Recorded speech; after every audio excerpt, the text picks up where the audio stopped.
गाजी बाबा को जब आपने मारा था उस वक्त क्या चल रहा था वहाँ ग्राउंड जीरो पर, क्या हुआ था? 1999 में दशाब्दी ही नहीं बदल रही थी, शताब्दी भी बदल रही थी। एक बड़ी इंपॉर्टेंट बात थी। उसमें जो अंतिम कील है, उस कील के ठोंकने की शुरुआत 27 अगस्त 2003 को हो गई।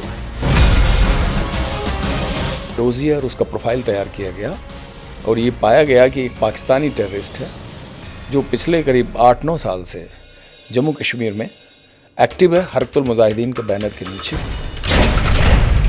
संसद पे जो हमला हुआ, उस हमले का ये मुख्य षड्यंत्रकारी है।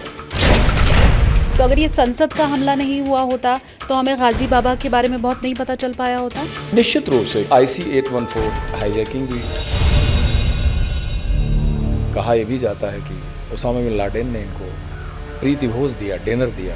इन्होंने ही हाईजैकिंग की, पाकिस्तान का हाथ था, हाईजैकर्स पाकिस्तानी थे। लोग इसके पहले कि थिएटर में पहुंचे और वो फिल्मी कहानी देखें, उसके पहले आपकी ज़बानी असल कहानी।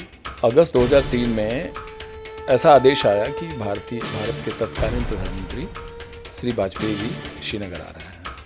आने की तारीख है 27 अगस्त 28 अगस्त। क्योंकि प्रधानमंत्री ने निर्णय बाई रोड जाने का लिया। बाई रोड जाने का मतलब था कि पूरा रूट एयरपोर्ट से डल गेट का जो रूट है वो पूरा डाउनटाउन होके जाता है। इस रूट को हमें सिक्योर करना था। फिजिकल सिक्योर करने में भी हमें कुछ कीमत अदा करनी पड़ी, क्योंकि कुछ ऐसे गलियों में भी जवानों का डिप्लॉयमेंट हुआ जिसमें साइलेंसर पिस्टल शूटिंग शुरू हो गई। तो इसमें भी हमारे जवान शहीद हुए। इसमें जवान शहीद हुए। मैं सैल्यूट करती हूँ सर, जिस हिसाब से आपने कहा। ये एक अपॉर्चुनिटी था। तो जनवरी-फरवरी में गाजी बाबा ने मीडिया में इंटरव्यू दिया था। इतना बड़ा टेररिस्ट भारतीय धरती पर आ गया है और उसके इरादे बहुत ठीक नहीं हैं। मौलाना मसूद अजहर आज भी उतना ही एक अहमियत वाला एक्यूज्ड है, उतना ही अहमियत वाला आतंकवादी है जो उस समय गाजी बाबा था।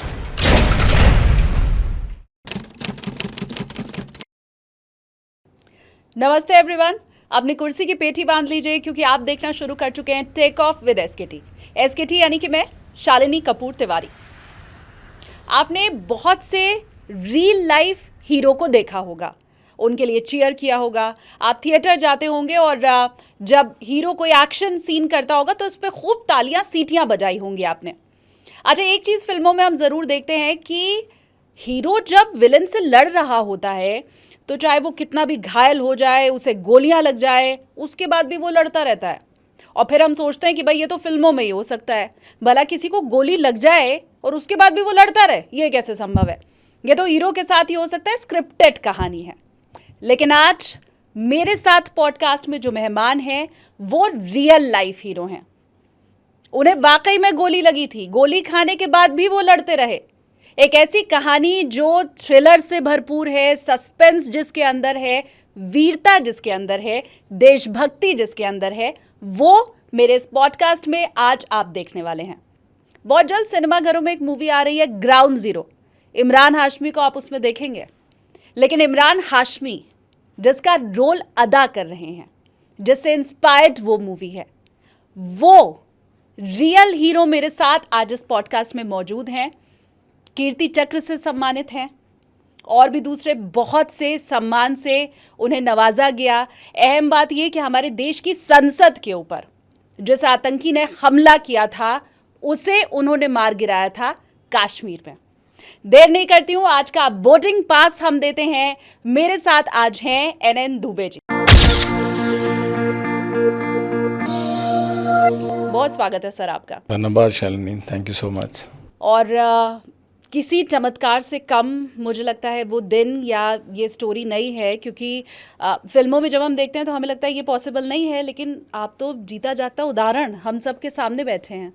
हाँ, बहुत सारी चीज़ें ज़िंदगी में ऐसे इत्तेफाकन होती हैं जो आप एग्जैक्टली उसको एक टेलर मेड के तौर पे शायद नहीं करने जा रहे होते हैं, लेकिन बहुत सारी चीज़ें ऐसी होती हैं जिसमें ये लगता है कैसे हो गया, या अच्छा ऐसा हुआ। तो जिस ऑपरेशन का आपने जिक्र किया उसमें भी कुछ ऐसी चीज़ें हुई कि जो बल्कि तुरंत नहीं पता लगी, शायद एक आध दिन बाद पता लगी, फिर कुछ ट्रेस मिले उसके, अरे अच्छा ये हुआ था। जब आप लुक बैक करते हैं, रिक्रिएट करते हैं चीज़ों को, तो बहुत सारी चीज़ें ऐसी जोड़ते हैं कि इसमें कहीं न कहीं ईश्वर, भाग्य और तमाम चीज़ों का भी योगदान होता है। ऐसा ही हुआ था इस ऑपरेशन में। हम आज भी अगर उसे रिक्रिएट करने की कोशिश करें, उस दिन को अगर आप एक बार फिर से याद करने की कोशिश करें, तो गाज़ी बाबा को जब आपने मारा था, वो दिन, उस वक्त क्या चल रहा था वहाँ ग्राउंड ज़ीरो पर, क्या हुआ था, अगर आप हमें बताएं। और देखिए, वैसे तो इस गाज़ी बाबा के जो उसका जो कॉफिन है, उसमें जो अंतिम कील है, उस कील के ठोंकने की शुरुआत 27 अगस्त 2003 को हो गई थी। अब इससे पहले कि उसके बाद हुआ क्या, वो कैसे हुआ, इससे पहले मैं ये बताना ज़रूरी समझता हूँ कि बेसिकली गाज़ी बाबा क्या था और वो क्यों इतना हमारे लिए इम्पॉर्टेंट था। सन 1999, 2000, 2001, 2002, 2003, यानी ये जो 4 साल हैं, ये 4 साल कश्मीर सेंट्रिक जो टेररिज्म का एक कैनवास बनता है, एक बड़ा रूपरेखा जिसकी बनती है, उसमें ये 4 साल बड़े ही इम्पॉर्टेंट रहे हैं। बाकी सालों का भी उतना ही सिग्निफिकेंस है, लेकिन ये 4 साल को ज़्यादा ख़ास रहे हैं। और वो इसलिए रहे हैं कि आपने देखा होगा ऑपरेशन पराक्रम, करगिल 1999 में दशाब्दी ही नहीं बदल रही थी, शताब्दी भी बदल रही थी। एक बड़ी इम्पॉर्टेंट बात थी।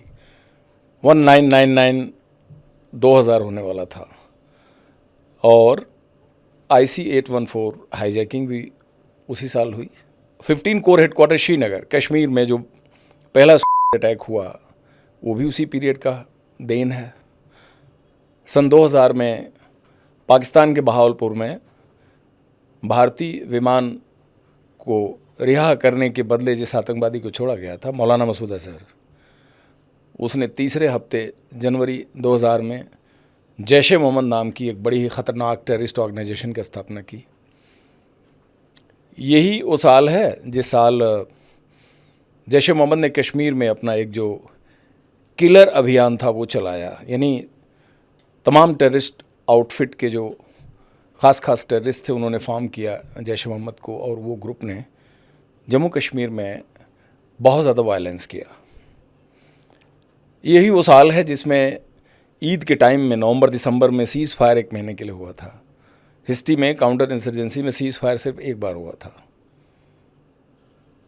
और 2001 आया, जनवरी फरवरी में गाज़ी बाबा ने मीडिया में इंटरव्यू दिया था ZTV रिपोर्टर को उत्तरी कश्मीर के एक इलाके में, और इंटरव्यू दे के उसने इस टाइप की एक सिचुएशन पैदा की थी मीडिया में कि एक कोई बड़ा भारी गाज़ी, कोई बड़ा भारी एक फतह करने वाला इतना बड़ा टेररिस्ट भारतीय धरती पर आ गया है और उसके इरादे बहुत ठीक नहीं हैं और वो आगे कुछ ख़तरनाक काम करने जा रहा है।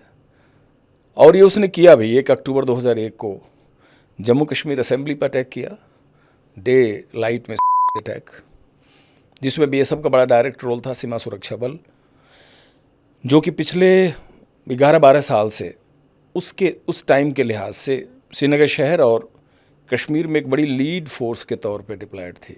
और BSF की करीब 3 जनरेशन बोलें तो टेन्योर वाइज जनरेशन, यानी 3 साल 4 साल का जो टेन्योर होता है, इस टाइप के टेन्योर करके रिवर्ट बटालियनें भी हुई थी जिनको कश्मीर में दोबारा जाके काम करने का तजुर्बा मिला। यानी एक हार्ड सिचुएशन में मैं जाके काम कर रहा हूँ 3 साल के गैप के बाद मैं दोबारा वहाँ जा रहा हूँ। तो BSF के लिए कश्मीर नया नहीं रह गया था, एक ऐसा पाम टॉप के तौर पे था कि 12 साल का तजुर्बा था। इस फोर्स को ग्राउंड सिचुएशन, गली गली, कोचा कोचा, मोहल्ला, सबका आइडिया था, चाहे वो सरेंडर टेररिस्ट हों, किल टेररिस्ट हों, सिंपथाइज़र टू द टेररिस्ट हों, फॉरेन POK के धरती पर भागे हुए टेररिस्ट हों, वहाँ से आने वाले टेररिस्ट हों, ओवरग्राउंड वर्कर्स की नॉलेज थी, काफ़ी BSF को अच्छी जानकारी थी प्रोफेशनली। उसके बाद गाज़ी बाबा का मुहिम थमा नहीं। उसने जम्मू कश्मीर के बाहर भारत के केंद्र दिल्ली में, जबकि संसद सेशन में थी, 13 दिसंबर 2001 का दिन चुना और उसने हिमाकत की कि मैं भारतीय संसद पर उस समय अटैक करूंगा जब संसद सेशन में होगी, सत्र चल रहा होगा, और वो इसमें कामयाब भी हुआ। हमारे सुरक्षा बलों की चौकसी और उनका बलिदान और कुछ भाग्य का भी खेल कि वो अटैक सक्सेसफुल नहीं हुआ। यानी आतंकवादी परिसर में घुसने में तो कामयाब रहे, लेकिन संसद के फ्लोर तक नहीं पहुंचे। उससे पहले वो मारे गए पांचों दस्ते, और उनके मारे जाने के बाद जो उनसे सबूत मिले, उनके मोबाइल से जो डेटा मिला, उस डेटा ने इंडिकेट किया सीधे सैटेलाइट फ़ोन गाजी बाबा का, सैटेलाइट फ़ोन नंबर। साथ ही जो उस अटैक के बाद वो तमाम लोग पकड़े गए दिल्ली से और दिल्ली के बाहर से, जिनका कि डायरेक्ट और इनडायरेक्ट पार्लियामेंट अटैक एग्जीक्यूशन में रोल था, उनका किरदार था काफ़ी सिग्निफिकेंट। उनके बयानात के आधार पे भी गाजी बाबा का डोजियर, उसका प्रोफाइल तैयार किया गया और ये पाया गया कि एक पाकिस्तानी टेररिस्ट है जो पिछले करीब 8-9 साल से जम्मू कश्मीर में एक्टिव है हरकतुल मुजाहिदीन के बैनर के नीचे। और 2000 जनवरी में मौलाना मसूद अजहर ने जो एक नई तंजीम स्थापित की पंजाब पाकिस्तान से रिहाई के बाद, उसका ये सरबराह है, यानी जम्मू कश्मीर लैंड पे चीफ ऑपरेशनल कमांडर है।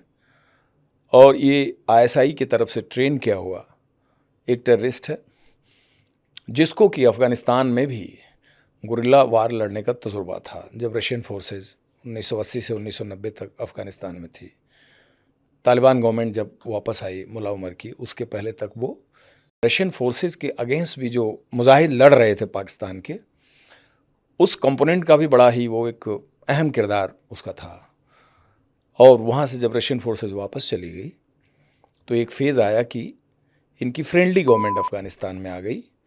तो ये सारे पंजाब में जो पाकिस्तान पंजाब के कंपोनेंट थे, ये फॉरेन टेररिस्ट फाइटर के तौर पर इन्होंने लाइन ऑफ कंट्रोल का सहारा लेके और जम्मू कश्मीर में टेररिज्म को ऑर्गेनाइज करने के लिए पूरे कंपोनेंट शिफ्ट हो गए। यानी जो ह्यूमन रिसोर्सेज पहले उस एरिया में एक्टिव थे, अफ़गानिस्तान एरिया में, वो इंडियन साइड में आ गए। तो गाजी बाबा ने जब 2001 13 दिसंबर का हमला एग्जीक्यूट किया दिल्ली में, उसके बाद जो एफआईआर दर्ज हुई, एफआईआर के इन्वेस्टिगेशन में इसको ट्रायल कोर्ट ने चीफ कॉन्स्पिरेटर डिक्लेयर किया कि संसद पे जो हमला हुआ, उस हमले का ये मुख्य षड्यंत्रकारी है। और तारिक भाई जो इसका एक को एसोसिएट था पाकिस्तानी, ऐसा उन्होंने बड़े ही स्ट्रांग एविडेंस के आधार पे किया था। और उस जजमेंट में गाजी बाबा को जिंदा पकड़ने और उसको ट्रायल कोर्ट के सामने आकर ट्रायल फेस करने का आदेश मिला। तो जाहिर सी बात है कि वो हमारे लिए नंबर 1 टेररिस्ट था। पुलिस के लिए वो, भारत के लिए ओसामा बिन लादेन था। अमेरिका के लिए जितना ही अहमियत की चीज़ ओसामा बिन लादेन था 9/11 के बाद, भारत के लिए 13 दिसंबर 2001 के बाद Ghazi Baba was the number 1 enemy, number 1 terrorist. लेकिन ये सर, अगर संसद का हमला नहीं हुआ होता और आपने कहा कि जो आतंकी मारे गए उनके पास से जो एविडेंस मिला, तब गाजी बाबा के बारे में इतनी स्ट्रॉन्ग एविडेंस हमारे हाथ आ पाए, तो अगर ये संसद का हमला नहीं हुआ होता तो हमें गाजी बाबा के बारे में बहुत नहीं पता चल पाया होता। निश्चित रूप से, क्योंकि टेररिस्ट खुद के जो टेरर प्रोफाइल है, जो वायलेंट एक्टिविटी है, जो एक्शन अगेंस्ट द लॉ है, वो इस्टेब्लिश जब ही करते हैं जब इस तरह की वो कोई कार्रवाई करते हैं। गाजी बाबा कहीं ना कहीं स्कैनर पे था जम्मू कश्मीर असेंबली के अटैक के बाद भी, और गाजी बाबा आया ही इसी काम के लिए था। गाजी बाबा एक छोटे मोटे मिशन के लिए नहीं आया था, क्योंकि आप ये सोचिए कि पार्लियामेंट पर अटैक कोई छोटी मोटी बात नहीं थी। आई थिंक वर्ल्ड में भारत की जो संसद थी उस समय शायद पहला ही अटैक हुआ था, और उससे पहले की कोई मिसाल मुझे नहीं लगता कि किसी पार्लियामेंट पर अटैक हुआ हो। हालांकि इसके बाद के दिनों में कुछ कुछ जगह अटैक्स के केसेस हुए थे, टर्की है और कोई 2-1 कंट्री है, कनाडा भी था शायद, सीनेट अमेरिका में भी अटैक हुआ था, अफ़गानिस्तान में भी हुआ था। तो कहने का अर्थ ये है कि वो एक बड़े मिशन के लिए आया था। वो मिशन कोई छोटे मोटे स्मॉल टेरर आउटफिट के ऑब्जेक्टिव नहीं हो सकते हैं। एक ऐसा ऑब्जेक्टिव था जो स्टेट स्पॉन्सर्ड ऑब्जेक्टिव था, यानी पाकिस्तान की जो वैन गार्ड है, जो उनकी मुकद्दर डिसाइड करती है, उनकी पॉलिटिक्स डिसाइड करती है, उसका जो अहम किरदार है वो आईएसआई के हाथ में है।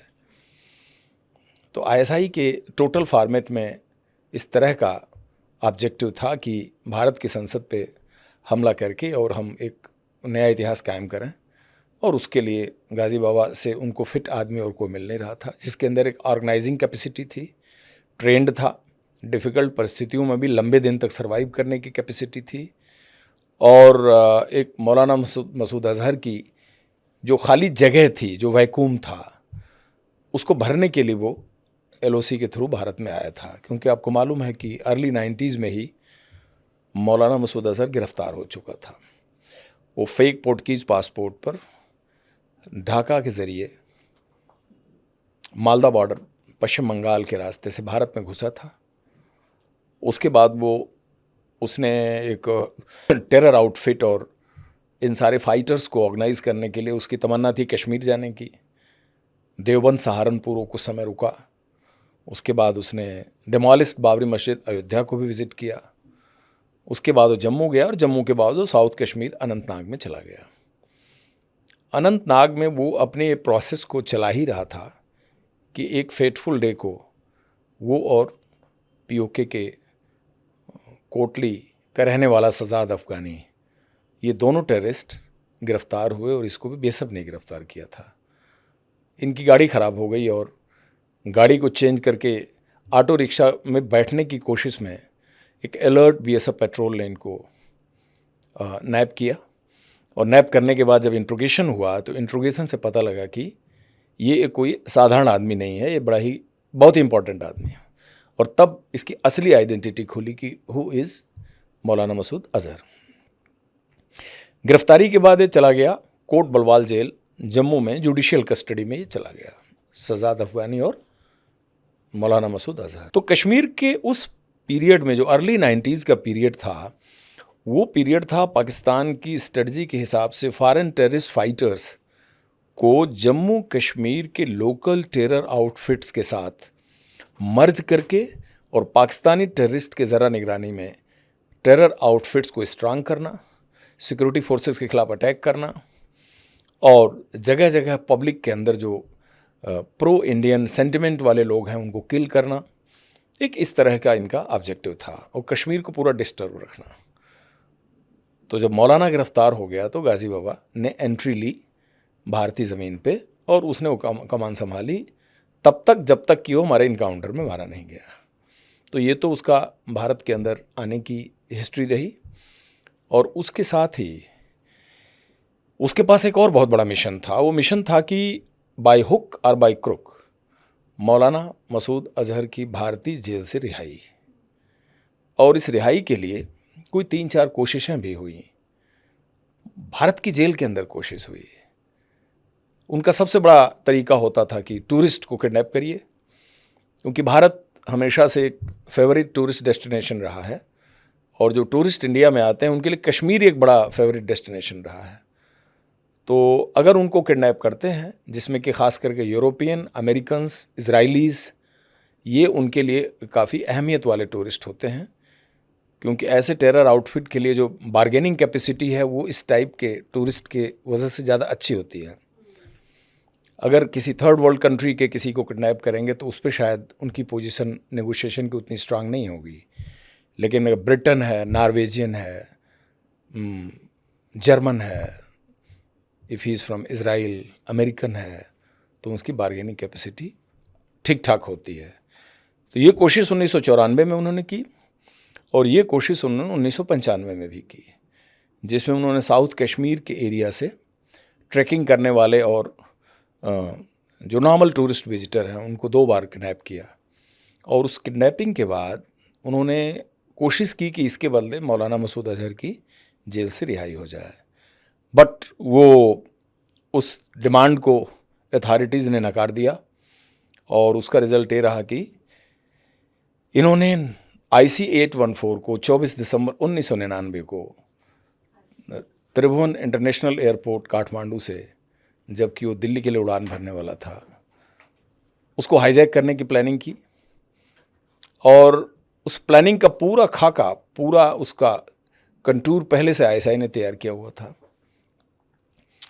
और बहावलपुर की यही मौलाना मसूद अज़हर की फैमिली, इसी का कज़िन जो रेड कैप था, जो कि उस हाईजैकर्स की टीम को लीड कर रहा था, जो नेगोशिएशन का मेन किरदार था।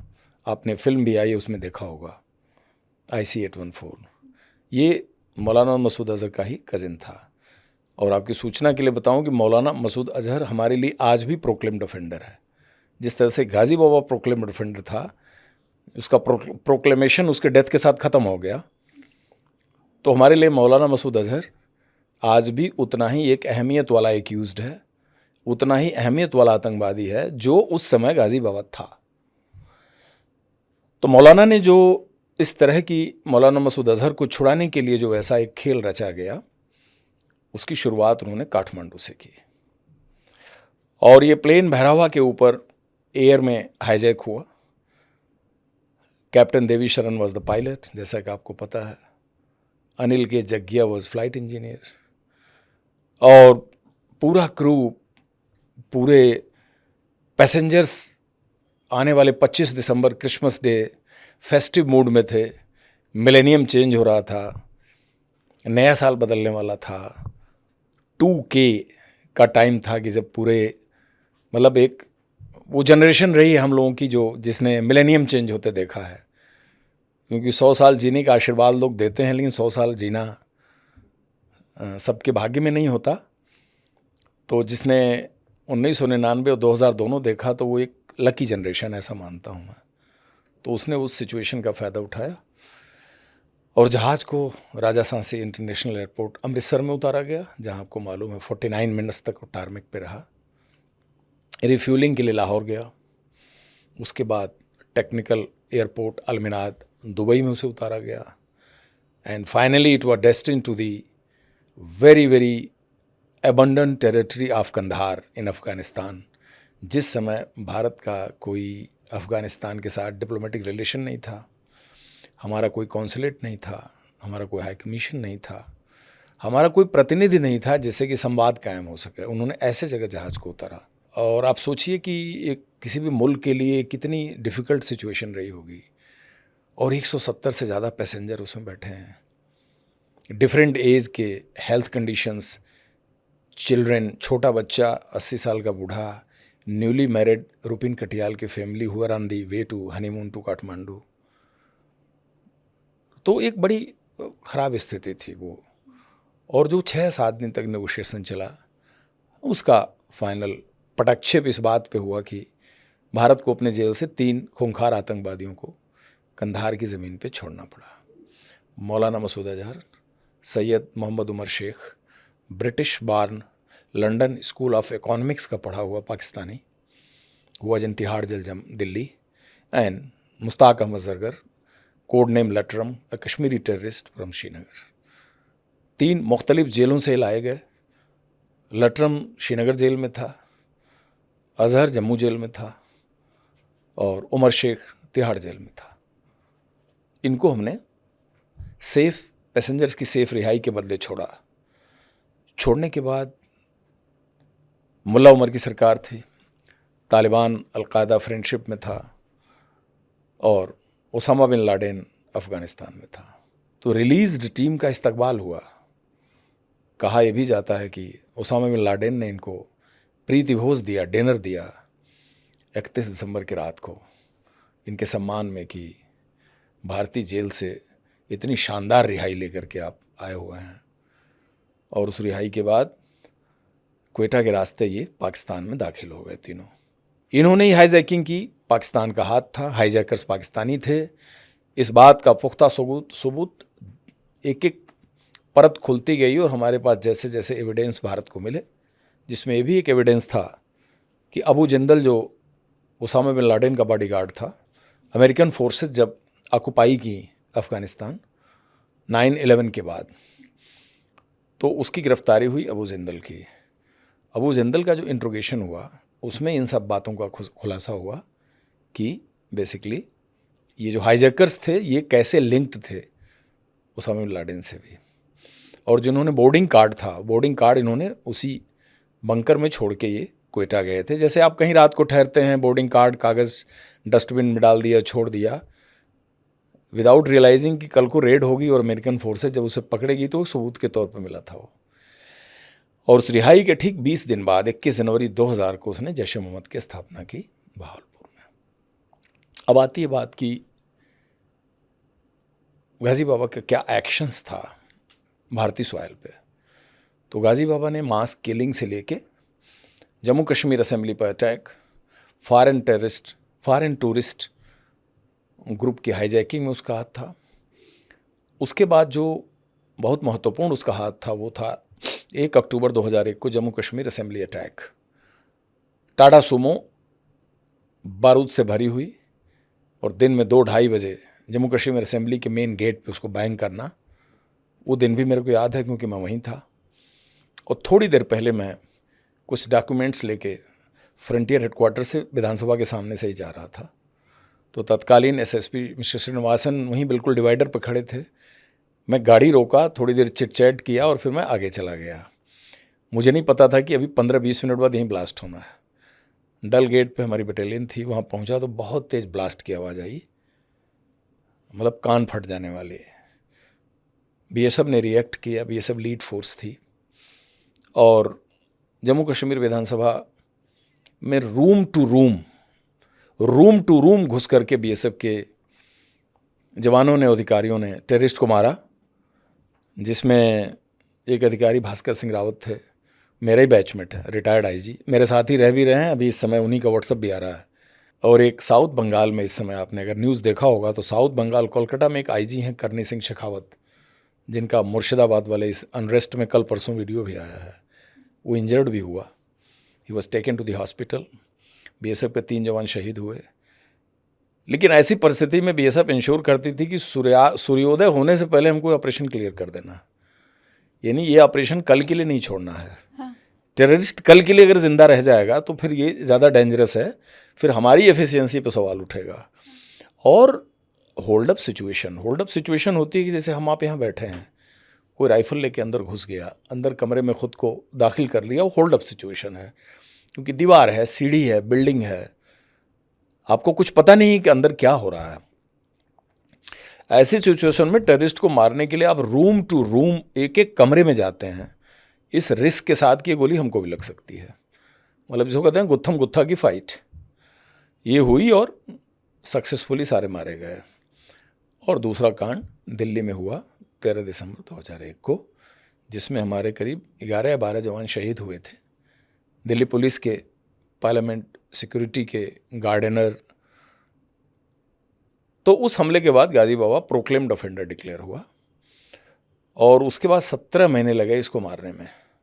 17 महीने के पीरियड में बीएसएफ ने इसको ट्रेस करके मारा, जिस ऑपरेशन की आप चर्चा कर रही हैं। तो मैं कश्मीर में 2000 में चला गया था दोबारा, यानी पहले 1994 से 97 तक था मैं साउथ कश्मीर में, पुलवामा, अनंतनाग। वो रूरल टेररिज्म का हब है और आतंकवाद का एक बहुत ज़्यादा डीप रेडिकलाइजेशन उस समय उस एरिया में होता था। फॉरेन टेररिस्ट ने लोगों को, बहुत ज़्यादा लोगों का दिमाग चेंज कर रखा था, लोकल यूथ ज्वाइन कर रखे थे। तो 3 साल के कूलिंग ऑफ के बाद मैं दोबारा कश्मीर गया। तो सन 2000 का फेज़ मेरे उपस्थिति में हुआ। 2001 का JNK असेंबली अटैक भी जब हुआ तो मैं वहीं था, I was part of the operation. उसी साल दिसंबर में जब संसद पे अटैक हुआ दिल्ली में, तो मैं टीवी पे देखा कि अरे दिल्ली में ऐसा हो गया, क्योंकि तब तो मैं दिल्ली में था नहीं, मैं कश्मीर में था। उसके बाद गाजी बाबा जो है, इट बिकेम हार्ड प्रॉपर्टी, यानी कोई भी एजेंसी नहीं थी जो जिसकी ख्वाहिश ना हो कि हम गाजी बाबा को पकड़े हैं, मारे हैं। और दिल्ली पुलिस के लिए तो वांटेड था वो, क्योंकि FIR ही दिल्ली में दर्ज हुई थी पोटा लॉ के तहत। तो इस मुहिम में हम लोग भी लगे हुए थे और बीएसएफ श्रीनगर सिटी की लीड और ग्राउंडेड फोर्स थी, यानी कश्मीर की इंफॉर्मेशन पाम टॉप पे थी, यानी कश्मीर क्या है ये हर किसी बीएसएफ वाले को दिखता था। You can see through such a deep expertise and such a detailed expertise, ये बीएसएफ का स्ट्रॉन्ग एरिया था। गाजी बाबा ने किलिंग्स बढ़ा दी उस दौरान श्रीनगर सिटी के अंदर, cop killing, grenade attacks, Jammu Kashmir police के जवानों के ऊपर हमला करना, आर्मी के जवानों के ऊपर हमला करना, साइलेंसर पिस्टल से, अनमाइंडफुल सेंट्री को गोली मार देना, क्योंकि सुरक्षा दस्तों के पास कोई चारा नहीं था, उन्हें दिन हो रात हो पब्लिक में एक्सपोज होना है। भीड़ हो, बस अड्डा हो, टेलीफोन एक्सचेंज है, मार्केट है, जवान को तो वहाँ खड़ा रहना पड़ेगा। 360 डिग्री वो देख नहीं सकता। साइलेंसर पिस्टल से उसके सिर पे लगाया, मारा, गायब हो गए किलर्स। तो ये बड़ी भारी चिंता का सबब था कि ये 2001 में कर कौन रहा है। तब तक कुछ मालूम भी नहीं था कि ये किसकी तरफ से हो रहा गाजी है। बाबा का एक कंप्यूटर स्केच सर्कुलेट हुआ था इस आधार पे कि जो बयान दिया था तमाम उसके मुलजिम ने कि गाजी बाबा ऐसा दिखता है, इतनी लंबाई है, इतना मोटा है, पतला है, उसका ये रूपरेखा हो सकता है। क्योंकि उस समय फ़ोटो का ज़माना नहीं था, मोबाइल था नहीं। हाँ। तो बनाने का तरीका जैसे होलिया से ही आप किसी चीज़ को आप डिस्क्राइब करते थे। लंबाई तकरीबन इतना, मोटा लगभग इतना, आँख लगभग ऐसा, नाक लगभग ऐसा, इस टाइप की एक होलिया होता था जो पुलिस का किसी भी एक्यूज्ड के डिस्क्रिप्शन को लिखने का एक उनका अपना एक प्रोटोकॉल है। लेकिन एज सच उसकी कोई फ़ोटो अवेलेबल नहीं थी। जी ने जो इंटरव्यू भी लिया था, वो इंटरव्यू में कैमरा के सामने जब गाजी बाबा आया तो नकाब लगा के आया था, तो उसकी कोई फ़ोटो नहीं थी। और उस समय किसी की हिम्मत भी नहीं थी कि उसकी फ़ोटो खींच के वो कैप्चर कर ले। लेकिन इंटरव्यू से पहले ऑफ कैमरा, ऑफ के सिचुएशन में वो रूबरू बात किया था रिपोर्टर से। तो रिपोर्टर ने उसका चेहरा देखा था, लेकिन उसके चेहरे को कैप्चर नहीं किया था, माइंड में कैप्चर किया था। तो 2001 में सारी फोर्सेज परेशान थीं कि इतनी सारी किलिंग्स को कौन गाइड कर रहा है।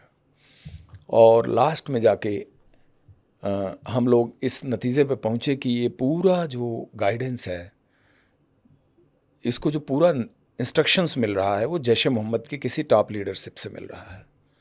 तब तक गाजी बाबा की कोड नेम वगैरह की जानकारी हो गई थी कि अपने कोड नेम क्या यूज़ करता है। मैं हूँ एक शख्सियत, मैं अपना कुछ भी नाम इस्तेमाल कर सकता हूँ, pseudo name, fake name, it में भी न्यूमेरिकल, कुछ भी कह सकता हूँ खुद को। उसका तो क्या सारे था कोड नेम? वो उसके तमाम कोड नेम थे। 39 के नाम से वो जाना जाता था। तहसीम भाई कभी बोलता था, किसी किसी महीने वो अबू हिजरत बोलता था खुद को, कभी कभी वो जिहादी खुद को कहता था, कभी डॉक्टर कहता था। जब समय मारा गया तो उसमें मास्टर जी कहते थे उसको। इन्हीं सारे नाम कंफ्यूज करने के लिए लिए जाते हैं कि आइडेंटिटी को छुपाने के लिए। तो 2001 में लगभग ये आइडिया लग गया था कि ये दिसंबर और जनवरी में कौन कर रहा है।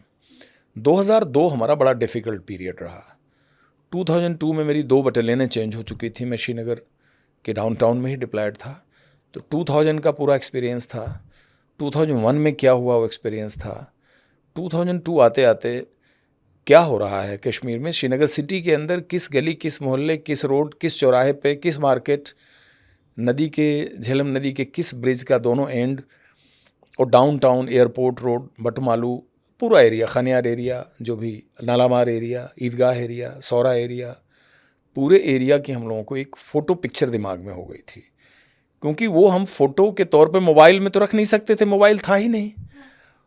कश्मीर में मोबाइल बहुत बाद के दिनों में आया, यानी 2003 में मेरी इंजरी के समय किसी और के मोबाइल से हम लोग बात करते थे। नहीं, पर सर क्या इन एरियाज़ में जब आप लोग घूमते हैं तो क्या मन में डर या खौफ नहीं होता है? ये मैं इसलिए पूछ रही हूँ क्योंकि जब मैं रिपोर्टिंग के लिए जिस वक्त मैं श्रीनगर गई थी, और ख़ासकर ये जो डाउनटाउन वाले एरिया की आपने बात की, तो लोग डराते थे कि उस एरिया में आप कैमरा लेके मत जाओ, वहाँ पर कभी भी कुछ भी हो सकता है। मतलब वो कहते थे आप यहाँ से तो खड़े होके आपको रिपोर्टिंग करनी है कर लो, आप डल से खड़े होके कर लो, होटल के बाहर से कर लो, लेकिन डाउनटाउन और वो भी कैमरा लेके जाने के लिए, तो मतलब ये मैं आपको बता रही हूँ सन 2020-21 की बात बता रही हूँ कि हमें तब भी डराया जाता था कि डाउनटाउन एरिया में तो आपको नहीं जाना है। तो एक्चुअली कश्मीर, श्रीनगर सिटी को अगर आप ध्यान से देखें तो श्रीनगर सिटी के टोपोग्राफी को झेलम नदी एक सांप के तरह से डिवाइड करती है, जैसे स्नेक कर्व लेता है, ऐसे ही बनावट है शहर की। शहर का एक पार्ट है हिली, पहाड़ी हिस्सा है, और एक पार्ट है जो झेलम नदी के क्लोज़र है। तो जो पहले का भी रिहायश होता था, आपको पता है, वो नदियों के किनारे ज़्यादा होता था। तो झेलम के क्लोज़र जो पार्ट है श्रीनगर सिटी का, उसको डाउनटाउन कहते हैं। डाउन अर्थ ये है कि जो एल्टीट्यूड में डाउन है वो डाउनटाउन हो गया। बाद में जैसे जैसे शहर एक्सपेंड हुआ तो लोग फुट हिल्स के पहाड़ी में काफ़ी एरिया बने, तो वो अप टाउन है। डाउनटाउन बहुत डेंसली पॉपुलेटेड है और उसमें मकानात भी बड़े पुराने टाइम के मकानात हैं। तब गाड़ियाँ लोगों के पास नहीं होती थी, तो पतली पतली गली और कोचा, कश्मीर में कोचा शब्द कहते हैं, जिसको कूचे से कूचा बोलते हैं हम लोग, तो उसको कोचा बोलते हैं। तो उन गलियों में छोटा सा हैंड कार्ट चली जाए, साइकिल चली जाए, मोटरसाइकिल चली जाए, कारें तो अब बहुत ज़्यादा बहुतायत में हो गई। तो पूरा डाउनटाउन बहुत ही डेंसली पॉपुलेटेड है और अप टाउन और डाउन टाउन पुल से कनेक्टेड है। इसीलिए श्रीनगर सिटी को आप देखिए तो सिटी में सबसे पहला लासजन ब्रिज है, उसके बाद ज़ीरो ब्रिज है, अब्दुल्ला ब्रिज है, उसके बाद आप बढ़िए तो आगे आकर के कैमल ब्रिज आता है, अमीरा कदल ब्रिज बोलते हैं, फिर उसको बड़शाह ब्रिज बोलते हैं। बड़शाह सुल्तान सिकंदर शाह से कनेक्टेड है, 15वीं सेंचुरी का बड़ा शाह बोलते हैं उसने, कि मतलब वो था, कभी रूलर था। फिर आइए तो आपको हब्बा कदल है, नवा कदल है, अली कदल है, जैना कदल है, सीमेंट ब्रिज है। जो कहा कि वो छपा हुआ था, मतलब एक ब्रिज की फोटो से लेके मुझे लास्ट ब्रिज तक का याद है। लास्ट ब्रिज है आपका जा करके जो सीमेंट ब्रिज बोलते हैं, जहाँ हमारा इनकाउंटर हुआ था। तो एक नदी का डाउनटाउन को कवर करते हुए पहला ब्रिज और लास्ट ब्रिज, पहला ब्रिज है लासजन ब्रिज, लास्ट ब्रिज था सीमेंट ब्रिज। अब जा करके HMT का जो खीर भवानी वाला जाने वाला रास्ता का नया ब्रिज बना है झेलम पे, उससे पहले वो नहीं था। तो ये पुल जो था यही कनेक्टेड, दोनों एंड पे BSF होती थी। यानी ब्रिज पे आप चढ़िए तो BSF का बंकर होता था, और ब्रिज ज्यों ख़त्म हो वहाँ भी BSF का बंकर होता था। तो जितने पुलिया थे, उसको कदल बोलते हैं कश्मीरी भाषा में, तो जितने कदल होते थे, कदल पे पूरा BSF का होल्ड था। डाउन टाउन अप टाउन आप क्रॉस करेंगे तो आपको BSF के 2 बंकर का सामना तो करना पड़ेगा। तो एक फोटो मेमोरी होती थी। दूसरा जो आप रिस्क फैक्टर बोल रही हैं, BSF ने इस रिस्क में ही खुद को बिल्टअप किया था। 1989, 90, 91 के टाइम में इन एरियाज़ में फुट होल्ड स्थापित करना था, यानी ये अबंडेंट जोन था। इसमें घुसा कैसे आप? घुसने के लिए आपको सबसे पहले बॉडी का प्रोटेक्शन चाहिए। प्रोटेक्शन को के लिए BSF बंकर सिस्टम अपनाती थी। सीमेंट के बैग में, यानी सैंड बैग के अंदर रेत भरना, मिट्टी भरना, मोर्चे तैयार करना, मोर्चे को स्ट्रेंथन करना, उसके पीछे छुपाव करना, फायर कवर देना, तब अगला ट्रुप्स अगला जाके मोर्चा बनाता था। यानी एक मोर्चे से BSF जवान फायर का कवर देगा, तब दूसरा ट्रुप्स जाके अगला मोर्चा बनाएगी। ऐसे कर करके इतने बड़े डाउन टाउन एरिया में BSF ने अपना फुट होल्ड स्थापित किया, बंकर स्टैब्लिश किए और खुद को उस सिचुएशन में डाला। तो जो कहते हैं ना गोली आ रही है, रिस्क था, फायरिंग होगी, ग्रेनेड पड़ेगा, इसी के बीच में BSF ने किया। यानी इन परिस्थितियों को झेलते हुए उससे कैजुअलिटी भी होती थी, शहादत भी होती थी, और उसको काउंटर करते हुए बनाया था। तो जो एक फियर है, फियर फैक्टर BSF के जो अपब्रिंगिंग का हिस्सा था, यानी वो फियर भी है। जब नौहट्टा चौराहा जो सुल्तान सिकंदर शाह की सबसे बड़ी मस्जिद है उस ज़माने की, 15वीं सेंचुरी की, I mean thousands and thousand people can offer prayer, वो बड़ा ही वहाँ का संवेदनशील एरिया है। यानी नौहट्टा में रहना कि मतलब आप क्या बोल सकते हैं, जैसे किसी भी मोस्ट डिफ़िकल्ट एरिया वर्ल्ड का आप लीजिए तो नौहट्टा में सर्वाइव करने का मतलब है। अच्छा। उस जगह में 2 टेन्योर रहा। मैं अपने कमरे में अपने बंकर के अंदर हूँ, मैं साथ साथ ग्रेनेड की आवाज़ भी सुन रहा हूँ। देख रहा हूँ बाहर फ्रूट वाला घायल है, पड़ा हुआ है, संतरी को एक छर्रा लगा है, नीचे धूप में दो कुत्ते सोए हुए हों, मरे पड़े हैं। ये सीन हम लोग लगभग डेली देखते थे, इसके आदी हो गए थे। तो ग्रेनेड्स का पड़ना, स्टैंड ऑफ फायर होना, पिस्टल शूटिंग होना हमारे दिनचर्या का हिस्सा था। शाम को रोड ओपनिंग पार्टी या शाम को पेट्रोल के लिए हम निकले, उसमें कोई एक आदमी कम हो जाएगा, हेड टू हेड काउंट आएगा वापस कि नहीं, इसकी किसी को गारंटी नहीं थी। ये अलग बात है कि महीनों महीनों हम सेफ भी रहते थे। हाँ। लेकिन किसी एक बदकिस्मत दिन उनमें से कोई एक साथी नहीं भी होता था, वो गोली पे उसका नाम लिखा रहता था। ये रोज़मर्रा की स्थिति थी। ये सिचुएशन 2025 वाली नहीं थी उस समय। तो डाउनटाउन तो हमारे DNA का पार्ट बन गया था। वो जो दिन था जिस दिन एनकाउंटर हुआ गाजी बाबा का, अब अगर उस दिन की पूरी कहानी मैं समझना चाहूँ, और वो भी शुरू से, कि मतलब कहाँ से आपको टिप मिली, फिर आप लोग कैसे वहाँ पहुँचे, उस वक्त दिमाग में क्या चल रहा था, एनकाउंटर हो जाएगा क्या ये भी मालूम था पहले से, ये उस दिन की कहानी, क्योंकि अब उसके ऊपर मूवी भी बनी है, तो लोग इसके पहले कि थिएटर में पहुँचे और वो फिल्मी कहानी देखें, उसके पहले आपकी ज़बानी असल कहानी। एक्चुअली हुआ क्या कि अगस्त 2003 में ऐसा आदेश आया कि भारत के तत्कालीन प्रधानमंत्री श्री वाजपेयी जी श्रीनगर आ रहे हैं। आने की तारीख है 27 अगस्त 28 अगस्त। ये सूचना अपने आप में बहुत बड़ी सूचना थी और यह एक बहुत बड़ा इवेंट था हम लोगों के लिए। तो श्रीनगर शहर में ही उनका जो भी प्रोग्राम था शहर के अंदर था। एयरपोर्ट पे आना था, एयरपोर्ट से उन्हें डल गेट एरिया में शेर कश्मीर इंटरनेशनल कन्वेंशन सेंटर में उनका प्रोग्राम था, प्रेस कॉन्फ्रेंस थी। उनका स्टे भी वहीं था क्योंकि उस समय और कोई सरकारी बड़ा गेस्ट हाउस वगैरह नहीं होता था। उन्हें ओवरनाइट ठहरना था। उन्होंने ऐसा निर्णय लिया था कि रुकूंगा मैं, अगले दिन जाऊंगा। तो पूरे प्रशासन ने, जिनके पुलिस ने ये चुनौती बीएसएफ के ऊपर दिया कि भाई ये तो तभी संभव होगा जब आप लोग इस बात की श्योरिटी दें कि entire area will be safe. क्योंकि प्रधानमंत्री ने निर्णय बाई रोड जाने का लिया कि एयरपोर्ट से और वेन्यू तक हम हेलीकॉप्टर से नहीं जाएंगे। बाई रोड जाने का मतलब था कि पूरा रोड एयरपोर्ट से डल गेट का जो रूट है वो पूरा डाउनटाउन होके जाता है। उसमें झेलम नदी का पुल आपको पार करना ही करना है। हाँ। बटमालू होके जाना ही जाना है। गुपकार का भी रोड लेंगे तब भी आपको कुछ पार्ट जो राजबाग का एरिया है, राजबाग का एरिया, छनपुरा एरिया, उसके बाद आपका जो बाराजूला एरिया, हैदरपुरा एरिया, ये पूरा एरिया से होके ही गाड़ी जाएगी। दूसरा कोई रास्ता था नहीं। इस रूट को हमें सिक्योर करना था। इस चुनौती को बॉर्डर सिक्योरिटी फोर्स ने सर आंखों पे लिया कि हम बिल्कुल आप निश्चिंत रहिए, प्रधानमंत्री के काफिले के ऊपर किसी की हिम्मत नहीं फायर कर दे। लेकिन ये काम आसान नहीं था। इसके लिए नियत तारीख से करीब एक हफ्ता पहले बीएसएफ पूरे रिसोर्सेज को पूल करके, इवन इंटीरियर एरिया में भी जो बीएसएफ की कंपनियां थीं उनको पूल करके सिटी में लाया गया।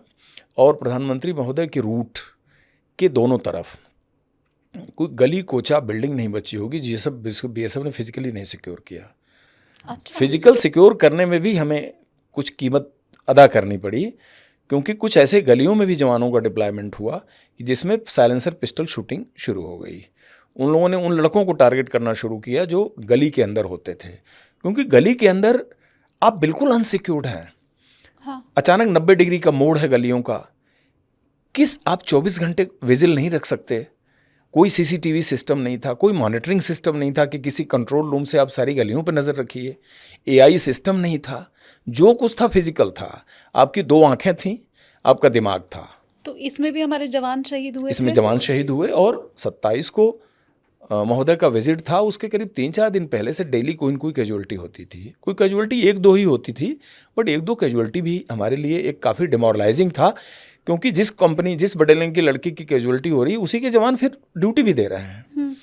But is a part of life. ये क्या बीएसएफ मना नहीं कर सकती थी कि वाजपेयी जी ना आए? और ये बहुत रिस्की है। अरे ये तो लीडरशिप का डिसीजन है और ये तो हमारे लिए चुनौती है, रादर हमारे लिए अपॉर्चुनिटी है कि मतलब इतने बड़े विजिट को हम इंसिडेंट फ्री कंडक्ट कर लें तो it's a hallmark of our professionalism. मतलब हमने श्रीनगर सिटी को इस लायक इतने हमारे ग्रिप में है कि we can assure that the visit of the leadership will go incident free. एक बहुत बड़ा चुनौती था, उसको मैंने पूरा किया।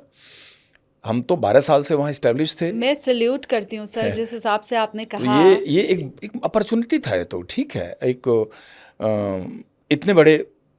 इतने इम्पोर्टेंट राज्य में विजिट कर रहे हैं और एक टूरिज्म का माहौल चल रहा है, तो एक उससे फोर्सेस का भी तो मोराल बढ़ता है कि हमारे थिक ऑफ द प्रॉब्लम में your prime minister is visiting, he is part of your problem. He feels like to be one out of them, जो कि वहाँ आ रहे हैं। उनका विजिट हुआ 27 को। विजिट इंसिडेंट फ्री हुआ।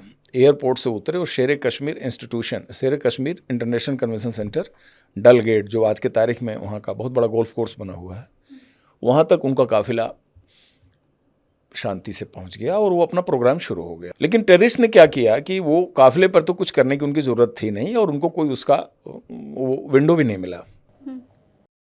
लेकिन जो रोड ओपनिंग पार्टी है, जो कि रूट को सिक्योर करती है, वो 24 आवर्स तो वहाँ रहेगी नहीं। अब ये था कि पीएम को अगले दिन जाना है तो हम अगले दिन फिर इसको सिक्योर करेंगे, कुछ कंपोनेंट छोड़ के। तो एक टेररिस्ट ने लाल चौक में ग्रीनवे होटल पे किया। जो अटैक करने वाले 2 टेररिस्ट थे, वो जैश ए मोहम्मद के थे। अटैक हुआ और 27 की पूरी रात फायरिंग चली और बीएसएफ को 2 शहादत देनी पड़ी, लेकिन बीएसएफ ने पूरे 6 टेररिस्ट को मारा। और ये पूरे ऑपरेशन की जो आवाज़ थी, गोली, ग्रेनेड, बम्स की आवाज़, श्रीनगर सिटी में 10-15 किलोमीटर के अंदर तो ये आवाज़ जा ही रही होगी, क्योंकि रात का समय था, वो वैली इतनी बड़ी है नहीं, जोग्राफिकल डिस्टेंस ज़्यादा नहीं है, हाइट्स आपको दिखेंगे लेकिन ज़मीनी दूरी कम है। और ये सब कुछ हुआ जब प्राइम मिनिस्टर महोदय स्वयं डलगेट एरिया में, शायद वो आवाज़ सुन भी रहे हों, 28 के दिन में उनको वापस आना था। लेकिन 27 के ऑपरेशन में हमारे एक डीआईजी के भी शोल्डर में गोली लग गई, श्री देशराज, तो उनको हॉस्पिटल इवैक्यूएट करना पड़ा। कुछ जवानों की शहादत हुई। जिनकी शहादत हुई उनका पार्थिव शरीर अगले दिन respectfully as per our procedure उनके नेटिव प्लेस को डिस्पैच करना था।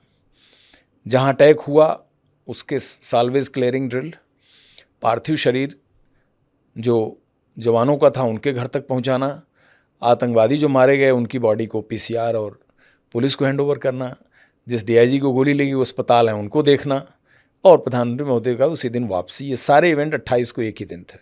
तो उनकी वापसी भी वैसे ही सेफ हुई जैसे वो उतरे थे, और उनका जो जहाज़ था टेक ऑफ कर गया दिल्ली के लिए। लेकिन 28 को उनके जाने के दिन भी जैश ए मोहम्मद का प्लान था टेरर अटैक का।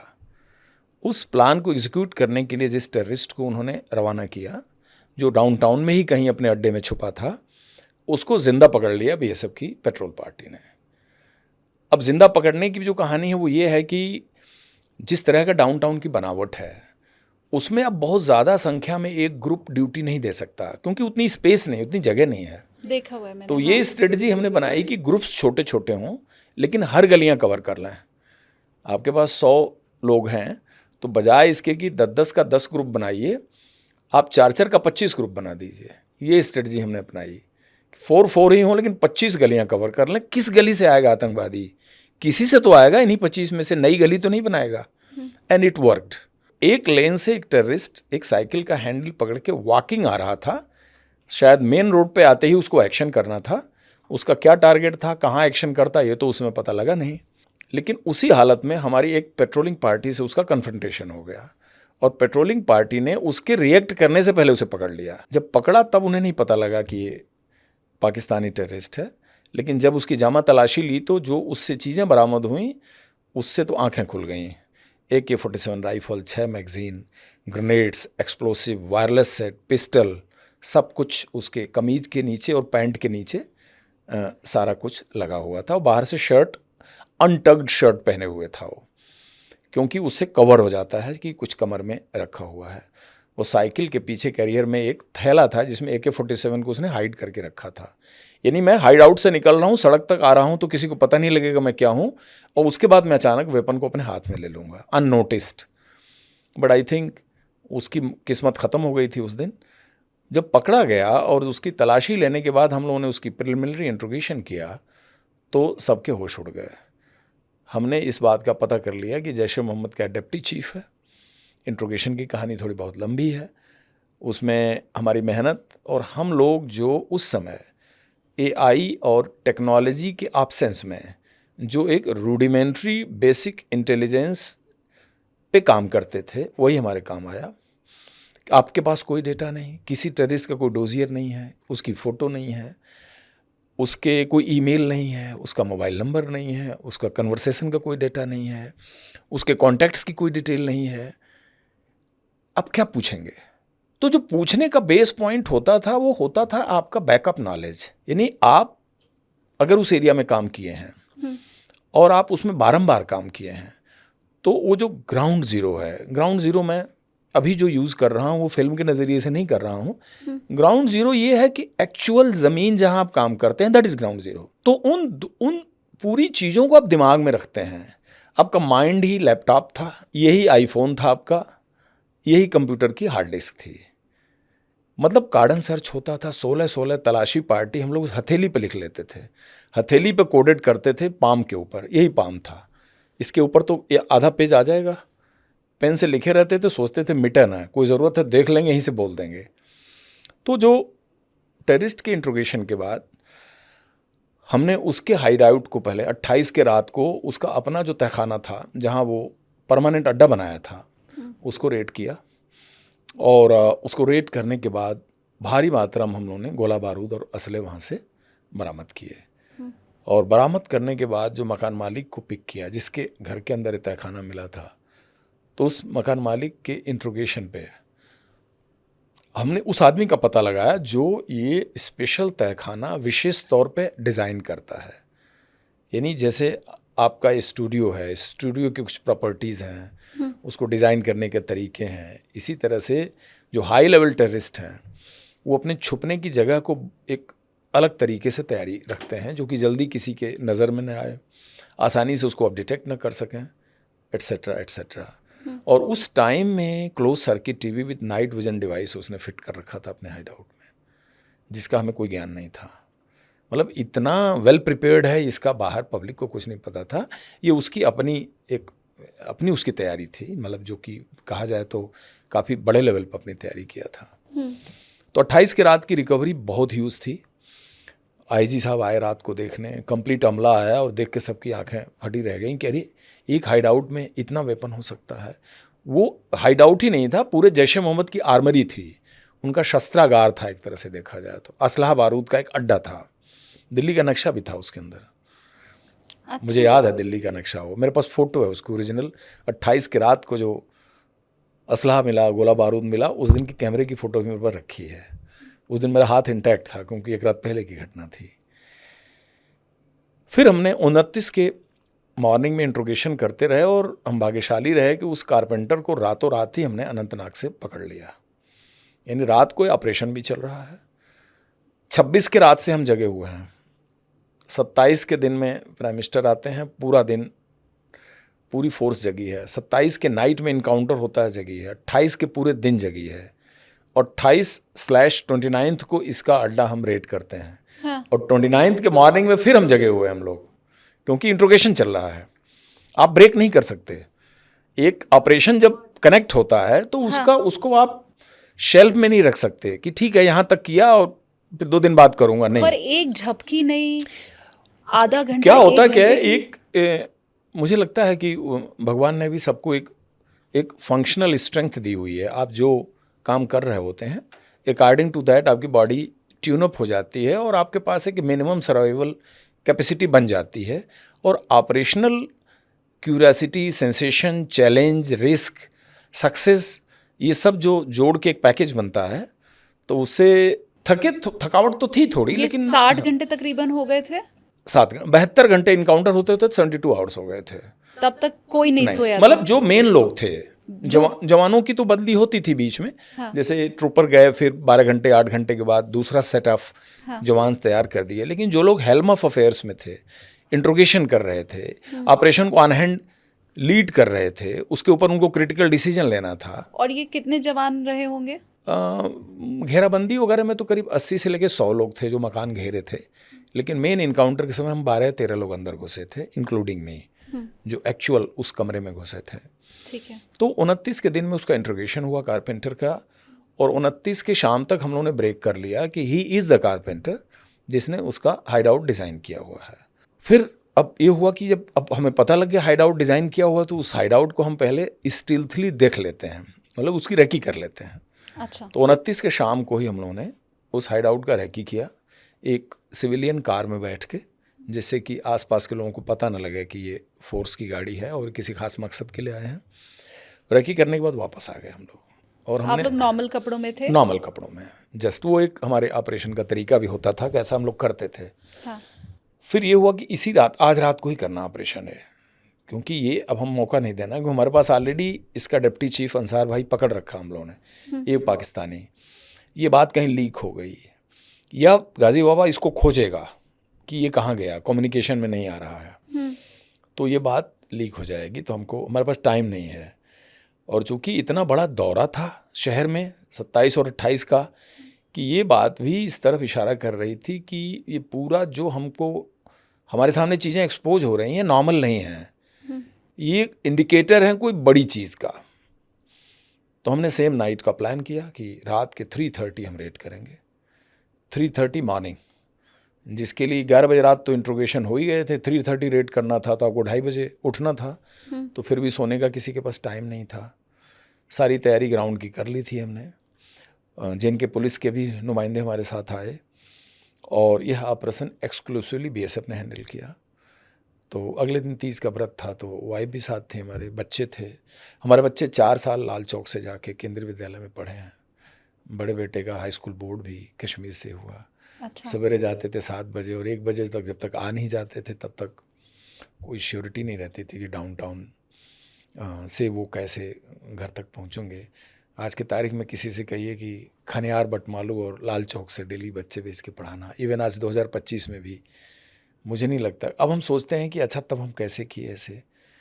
मुझे लगता है सिर्फ और सिर्फ ऐसा इसलिए हुआ कि वो जो एक एनवायरनमेंट था जिसके अंदर रिस्क था, ख़तरा था, आतंकवाद था, गोलियां चलती थी, लोग मरते थे, ग्रेनेड ब्लास्ट होता था, वो हमारे उस इकोसिस्टम का पार्ट बन गया था।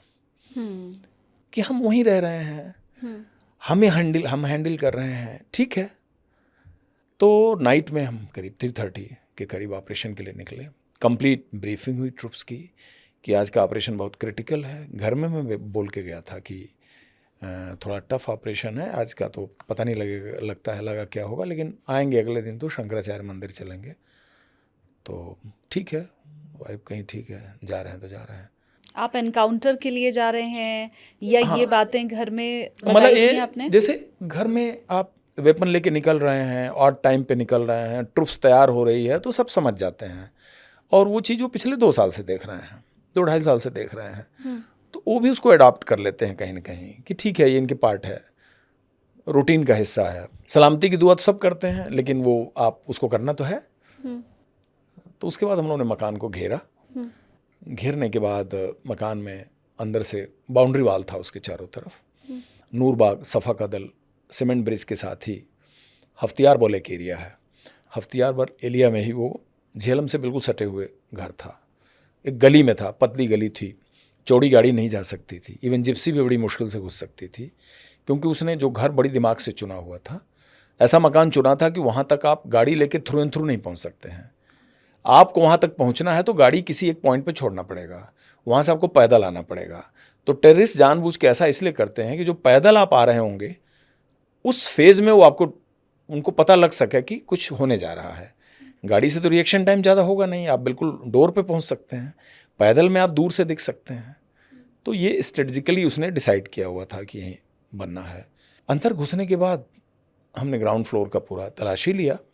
कुछ बच्चे लेडीज जोडीज थे, उनको एक कमरे में हमने आइसोलेट कर दिया। फर्स्ट फ्लोर की तलाशी ली तो एक लेडी एक बच्चा लेके उतर रही थी। हमको लगा ये भी इस मकान की ही कोई मेंबर होगी, उसको भी नीचे एक जगह आइसोलेट कर दिया हम लोगों ने। फर्स्ट फ्लोर सर्च किया, सेकंड फ्लोर सर्च किया। टॉप फ्लोर पर जब पहुँचे तो कमरा अंधेरा था, लेकिन शुरुआती घेरा लगाते समय उस कमरे से लाइट जली थी, बाद में बुझ गई थी। तो हमको ये संदेह था कि ये अनयूजुअल है, या तो लाइट नहीं जलनी चाहिए थी और जली तो जलते रहने चाहिए थी, बट इसमें उल्टा हुआ, जली और बुझ गई। तो इसकी हमने चर्चा भी की कि ये कुछ समझ नहीं आया, कुछ गड़बड़ है। अब हम जो करते जा रहे हैं उसमें कोई पीछे नहीं है, विड्रॉल नहीं होना है हमारा। मतलब अगर एक मुहिम पे चल पड़े या ऑपरेशन एग्जीक्यूट होना है तो होना है। लाइट जलाते ही कमरा एक नॉर्मल लुक दिया, ऐसे लगा नहीं कि इसमें कुछ है। वॉल टू वॉल कारपेट था, कोई प्रॉपर्टी दिख नहीं रही थी, लेकिन दीवार में एक बड़ा अनयूजुअल बड़े साइज़ का शीशा फिट था, जो कि आप उसको नॉर्मल भी मान सकते हैं, लेकिन अगर ढंग से देखें तो आपको थोड़ी एबनॉर्मलिटी भी दिखेगी। तो कारपेंटर हमारे साथ था जिसने डिज़ाइन किया था। कारपेंटर को हम लोग पकड़ लिए थे। कारपेंटर को हमने थोड़ा उसका हार्ड इंट्रोगेशन किया, और ये सब चीज़ कमरे में हो रही है। तो कारपेंटर ने शीशे की तरफ इशारा किया। उसका शीशे की तरफ इशारा करना कि हमारा पैर से मार के शीशा तोड़ना। शीशे पे जब किक मारा तो वो शीशा तो सिंपली एक स्क्रीन था कुछ मिलीमीटर का, उसके पीछे एक पैरेलल चैम्बर बना था जिसके अंदर गाजी बाबा और उसका डिप्टी चीफ राशिद भाई दोनों छुपे हुए थे, और दोनों सीसीटीवी के मॉनिटर पर हमारी पूरी एक्टिविटी देख रहे थे। अब वो सीसीटीवी पर देख कैसे रहे थे, वो तो इनकाउंटर के बाद जो चीज़ें बरामद हुई उसमें पूरी सीसीटीवी मिली, उसमें पूरे उसके कैमरा मिले, मॉनिटर मिला। उस समय सीसीटीवी इंस्टॉल किया हुआ था? मैं ही कह रहा हूँ कि उस समय सीसीटीवी का तो फुल फॉर्म नहीं पता था, मुझे नहीं पता था एटलीस्ट। हाँ। क्योंकि ऐसा सिस्टम नहीं था, एनवायरनमेंट ऐसा नहीं था कि क्लोज सर्किट टीवी से कोई मूवमेंट को मॉनिटर करे। फिजिकल होता था, सेंट्री है, पेट्रोलिंग है, गार्ड है, एम्बुश है, फिजिकल चलता था, जो आंख से दिख रहा है वो है। मतलब उसने उस टाइम में खुद को प्रोटेक्ट करने के लिए कितना well designed system in place किया हुआ था। और कांच का टूटना और ग्रेनेड्स की, मतलब कहते हैं झड़ी लगा देना, अंदर से उसने ग्रेनेड्स डालने शुरू किए। उसका शायद कोशिश ये था कि ग्रेनेड के धुएं से और उसकी मार से मुझे नीचे भागने का जो सीढ़ी है वो पैसेज मिल जाएगा, बट वो हो नहीं पाया, क्योंकि ग्रेनेड का मारना और वह ग्लास जब टूटा तो हमने सीधे ग्लास पे ही फायर किया और करीब हाफ मैगजीन 14-15 राउंड करीब फायर हो पाया था। लेकिन उससे पहले एक चीज़ ये हुई कि ग्रेनेड ब्लास्ट के समय ही मेरे साथ एक जो मेरा साथी था बलवीर सिंह, उसको गोली लग गई और बलवीर गिर पड़ा, वो शहीद हो गया उस इनकाउंटर में। और जो बाकी ऑपरेटर 2 थे, जवान थे, उनको भी ग्रेनेड की स्प्लिंटर इंजरी हुई, किसी की उंगली में लगा, किसी के पैर में लगा, हाथ में लगा, तो उनको भी मौके से जाना पड़ा फर्स्ट एड के लिए। एक की तो कैजुअल्टी हो गई और बाकी को फर्स्ट एड के लिए जाना पड़ा। एक बंगाली लड़का था हमारे साथ, नीलकमल, उसकी 2 फिंगर उड़ गई, AK-47 का बस्ट आया, हाथ पे उड़ गया। और इस एक्सचेंज ऑफ फायर में जो लास्ट सीन मैंने देखा कि एक आदमी उस शीशे के जो उसका निचला पार्ट है उसमें उल्टे मुंह पड़ा हुआ है ब्लू कास्टून में, यानी उसका पेट के बल गोली लग चुकी थी, उसको मर चुका था। बट अचानक दाहिने बाजू पर मैंने कंप्लीट बस्ट मेरे लगा बाकी जगह भी, लेकिन मुझे उस समय अंदाज़ा नहीं लगा, मुझे फिर हाथ ही हाथ देखा, क्योंकि इस हाथ से राइफल मेरी छूट गई। एक बार इस सिचुएशन आई, सेंसेशन लॉस हो गया। बाएं हाथ से मैंने फिर राइफल को संभाला, थोड़ा सांस लिया कि क्या हो गया, तो एक डेड बॉडी हमको सामने दिखी। तब तक दूसरा टेररिस्ट टेरेस से कूदने की कोशिश किया, जिसको फर्स्ट फ्लोर पे जवानों ने मार दिया, जो नीचे कार्डन लगा हुआ था। थर्ड कोई नहीं था, तीसरा तो जिंदा पाकिस्तानी था जो हमारे ऑलरेडी कस्टडी में 2 दिन पहले से था। इतने के बाद ये आइडिया नहीं लगा कितने हैं ये, कितने की डेथ हो गई, कोई जिंदा है, जो मरा है उसका क्या नाम है, हमारे तरफ की करेक्ट स्टेटस क्या है। बलवीर की डेड बॉडी के अलावा और कुछ नहीं दिख रहा था। तो मैं क्रिटिकली इंजर्ड हो गया था। उसके बाद की पैर की इंजरी, चेस्ट की इंजरी, पेट की इंजरी का मुझे कोई इल्म नहीं था। सिर्फ हाथ का आपको पता था? हमको, क्योंकि ये विजिबली पूरा हाथ खुल गया था कंप्लीट, बस से कोहनी उड़ गई थी, फिंगर लटक गया था, इसमें सेंसेशन था नहीं। तो ये क्लियरली हमारे माइंड को, हमारे ब्रेन को ये सिग्नल जा रहा था कि ये हाथ आपका गया, दिख रहा था।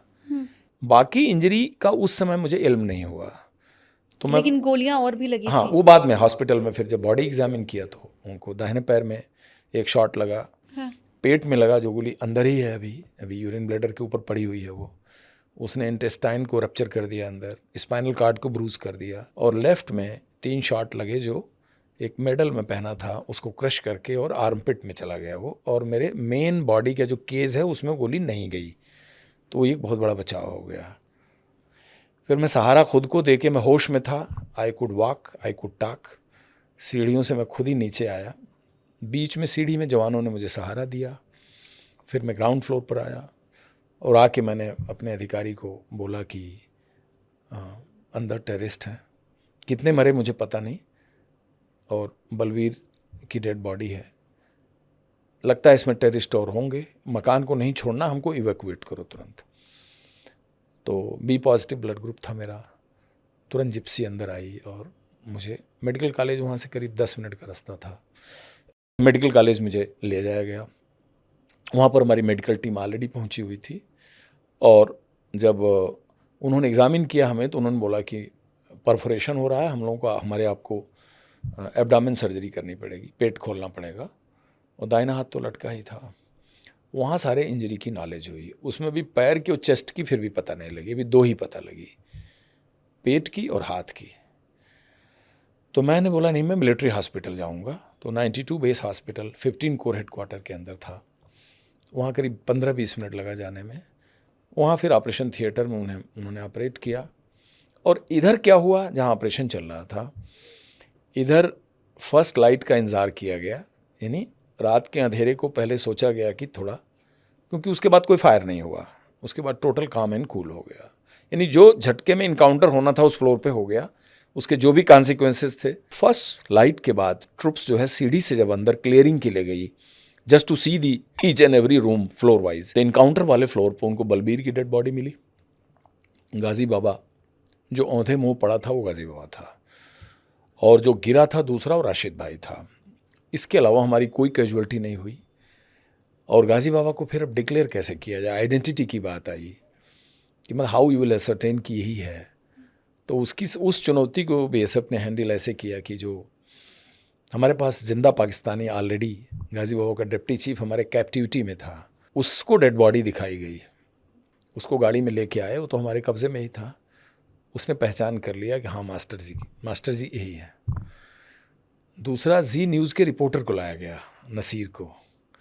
तो नसीर ने गाजी बाबा को नकाब के बिना जो इंटरव्यू पहले बातचीत की थी उसने भी पहचान किया कि यह है। थर्ड है, गाजी बाबा का जब हमने घेरा लगाया तो वायरलेस सेट पे उसने अंदर से अलर्ट कर दिया था मास्टर कंट्रोल को, पाकिस्तान ऑक्युपाइड कश्मीर में जो इनका सिग्नल टावर होता है जिससे ये लोग सारे टेररिस्ट को कंट्रोल करते हैं।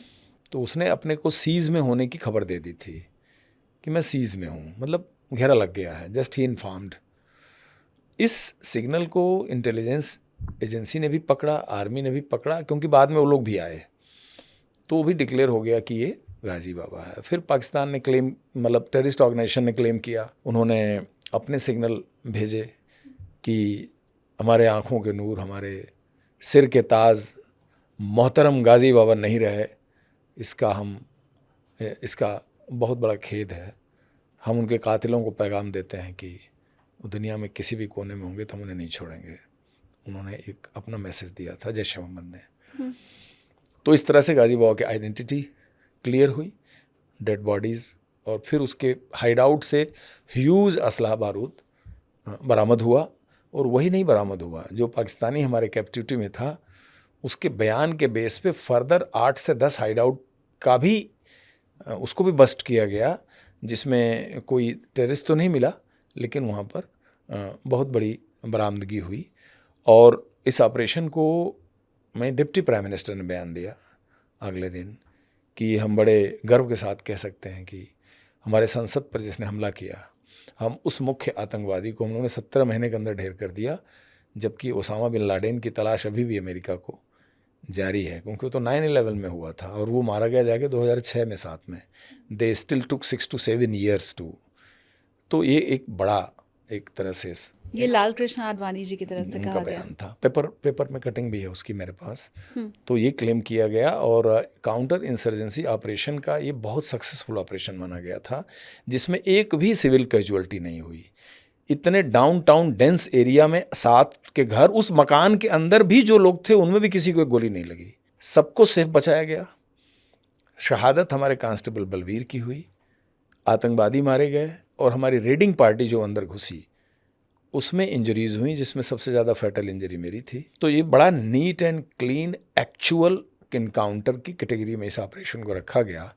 और उस समय के कंटेम्प्रेरी पीरियड में काउंटर इंसर्जेंसी का बड़ी ही सफलता वाला अचीवमेंट इसको माना गया। और 12 गैलेंट्री अवार्ड इसमें गवर्नमेंट ऑफ इंडिया ने दिया, जिसमें 2 डिफेंस गैलेंट्री अवार्ड था, कीर्ति चक्र जो मुझे दिया गया, शौर्य चक्र शहीद बलबीर सिंह को, और हमारे 10 अन्य अधिकारी और जवानों को president police medal for gallantry, police medal for gallantry से नवाजा गया। बहुत सारे कार्मिकों का आउट ऑफ टर्न प्रमोशन हुआ, थाउजेंड्स के नंबर्स में डायरेक्टर जनरल कमेंडेशन रोल मिले। और इस ऑपरेशन को एक बहुत बड़ी केस स्टडी और सक्सेस स्टोरी के तौर पे अभी भी कोट किया जाता है, क्योंकि इसी की वजह से 13 साल तक जैश ए मोहम्मद कश्मीर में खुद को इस्टेब्लिश नहीं कर पाई। और उसके बाद का इंसिडेंट अगर आप देखें, 2 जनवरी 2016 को पठानकोट एयरबेस अटैक हुआ, लेकिन अगस्त 3 से लेके जनवरी 16 तक का उनका कोई हिस्ट्री नहीं रहा। हालांकि ये अलग बात है कि आज के प्रेजेंट पीरियड में वो एक बड़ी एक्टिव टेरर ऑर्गेनाइजेशन है कश्मीर में। दोबारा उन्होंने अपने आप को रिवाइव किया, क्योंकि टेरर ऑर्गेनाइजेशन भी अपने आप को रिवाइव करते रहते हैं। उनकी जनरेशन भी मरती है, फिर कोई नई जनरेशन आ जाती है। तो इसका बड़ा एक लॉन्ग लास्टिंग इफेक्ट रहा है काउंटर इंसर्जेंसी कंटेन करने में सीमा सुरक्षा बल के तहत। और अब इसके ऊपर फिल्म बन रही है जिसे पूरा देश देखेगा। लेकिन सर, मैं उस समय का भी आपने श्रीनगर कश्मीर आपने देखा हुआ है, और आज के समय के क्या हालात हैं, जी। अगर मैं उसके ऊपर आपसे थोड़ा चर्चा करना चाहूँ, क्योंकि धारा 370 जब ख़त्म की गई थी उस वक्त भी विपक्षी पार्टियों की तरफ से भी और वैसे भी देश में बहुत हो हल्ला हुआ। तो क्या आप भी ये मानते हैं कि धारा 370 ख़त्म होने के बाद हालात बहुत बदले हैं? क्या आतंक, क्योंकि अब हम देख रहे हैं कि पहले की तरह नहीं फल फूल रहा है कश्मीर के अंदर, तो क्या वो स्थिति बदली है? और धारा 370 का ख़त्म होना क्या पहले भी और ज़रूरी था? मतलब इसमें क्या देर हुई है? बिल्कुल, इस बात को मैं यकीन के साथ कह सकता हूँ कि आर्टिकल 370 को बहुत पहले अबॉलिश कर देना चाहिए था। एक ऐसा आर्टिकल था जिसका फ़ायदा टेररिस्ट ने ज़्यादा लिया और एंटी नेशनल, एंटी इंडियन भाषा बोलने वाले लोग इसको बहुत ज़्यादा एक्सप्लॉइट किए और इसको बहुत बड़ा एक हौवा बना के रखा गया था। जैसे पंचायत सीरियल में आपने देखा होगा कि वो बरगद का पेड़ है, तो बरगद के पेड़ के नीचे भूत है, कोई मत जाना, गए तो ज़िंदा नहीं रहोगे, ऐसा भूत बना के रखा गया था इसको। और 370 आर्टिकल को एबॉलिश करके, ये सिर्फ आर्टिकल ही नहीं था, ये एक बहुत बड़ा मोरल बूस्टिंग था सिक्योरिटी फोर्सेज के लिए भी, उनके लिए भी जो इतने सालों से कश्मीर में शांति स्थापना के लिए काम कर रहे हैं। और पब्लिक को भी समझ में आ गया कि ये कोई इतना बड़ा आर्मर्ड नहीं था जो हमको प्रोवाइड किया गया था, ये एक सियासत के तौर पे शायद रखा गया था, इसकी कोई ज़रूरत नहीं है। और उसके बाद से सिचुएशन बहुत इम्प्रूव हुई है, बहुत फ़र्क पड़ा है। ये कश्मीर 2025 का 2002 का कश्मीर नहीं है, और हमारी तो यही शुभकामना है कि और इम्प्रूव हो, हालात और बेहतर हों। कई बार हम ऐसा सुनते हैं, आपने भी जिक्र किया जिस वक्त प्लेन हाईजैक किया गया था, उस पूरे इंसिडेंट का आपने जिक्र किया, और उसके ऊपर बनी हुई मूवी को भी जब हम देखते हैं तो हमें ऐसा महसूस होता है कि शायद उस वक्त की राजनीति या राजनेता ऐसे थे, कभी ये भी आरोप लगे हैं कि उनमें काबिलियत नहीं थी। ये भी आपने लोगों को कहते सुना होगा कि भाई टेररिस्ट को जब पकड़ लिया तो फिर जेल में रखने की क्या ज़रूरत है, उसको दाना पानी देने की क्या ज़रूरत है। तो आपने अपने इस पूरे कार्यकाल में क्या इन चीज़ों को महसूस किया है कि रुकावटें सरकार की तरफ से, राजनेताओं की तरफ से कभी पेश आई हैं आप लोगों के देखिए, काम इतने में? महत्वपूर्ण मुद्दों पर पर्सपेक्टिव बड़ा अलग अलग होता है। पब्लिक सेंटिमेंट और पब्लिक के भावना को हम समझते हैं कि वो इन चीज़ों को किस नज़रिए से देखते हैं, उसका भी हम सम्मान करते हैं। हम भी जब एक आम पब्लिक के नज़रिए से सोचते हैं तो हमारे अंदर भी भावना आती है। लेकिन एक लॉ इन्फोर्समेंट एजेंसी के तौर पे जब आप अपना काम वहाँ कर रहे होते हैं तो आपको एक लार्जर पिक्चर समझ में आती है। IC 814 की सिचुएशन में, उस समय के हालात में क्राइसिस मैनेजमेंट से लेके कैसे उसको हैंडल किया गया, उसमें मैं कोई एक बड़े लेवल पर टिप्पणी तो नहीं कर पाऊँगा, शायद वो मेरी क्षमता के बाहर है। लेकिन इतना ज़रूर है कि उसके किसी भी इस टाइप, ये पहली बात तो निर्णय बहुत बड़ा था, घटना बहुत बड़ी थी। कई बार आप ऐसी घटना के लिए प्रिपेयर्ड भी नहीं होते हैं, और जो उन्होंने उस समय उस परिस्थितियों में किया, इसका उत्तर तो वही दे सकते हैं। जो मुझे पता है वो ये है कि इसमें छूटे गए आतंकवादी ने 20 दिन बाद जैश ए मोहम्मद नाम के एक बहुत बड़े टेरर ऑर्गेनाइजेशन की स्थापना की बहावलपुर में। हमारे सिस्टम को वो कैसे एक्सप्लॉइट करके चला गया, और ये जैश ए मोहम्मद जो 25 साल पहले बनी, आज की तारीख में भी कश्मीर का जो सबसे बड़ा सिरदर्द है, टेरर ऑर्गेनाइजेशन यही है। तो दो चीज़ इससे निकल के आती है। एक निकल के आती है कि एक पोटेंशियल टेररिस्ट अगर मारा गया तो वो टेरर ऑर्गेनाइजेशन 13 साल तक खड़ा नहीं हो पाता, और ये भी निकल के आता है कि एक पोटेंशियल टेररिस्ट अगर छूट जाता है तो ऑर्गेनाइजेशन को 25 साल तक चला सकता है। दोनों ही बात आती है, बाकी तो विवर के ऊपर है। सही बात है। बहुत शुक्रिया सर, आपने इतना समय निकाला। शुभकामनाएं आपने कश्मीर को आगे बढ़ने की दी हैं, हमारी पूरे देश की यही इच्छा है, और हमारी तरफ से आपको भी बहुत सारी शुभकामनाएं। आप स्वस्थ रहें और अपनी कहानियों के ज़रिए ऐसे ही लोगों को मोटिवेट करते रहें, और पूरे देश की तरफ से आपको सलाम, BSF को सलाम। बहुत बहुत शुभकामनाएं, बहुत बहुत धन्यवाद Shalini. Thank you so much for conducting the talk. Thank you.